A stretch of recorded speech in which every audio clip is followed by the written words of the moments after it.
So, not exactly dummy proof, is it? Does it look like it's dummy proof? No, it isn't. Right, so it tells you to open like I did before, and then remove the refill cap, and then insert this part in there, and then close it on top. So realistically, if that's the case, then the part that goes in there is the part that's this part here that apparently is refillable in some way. So,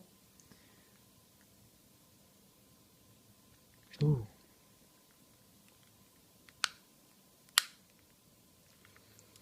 You push it hard enough, it'll come out. Okay, cool. Interesting. Likey.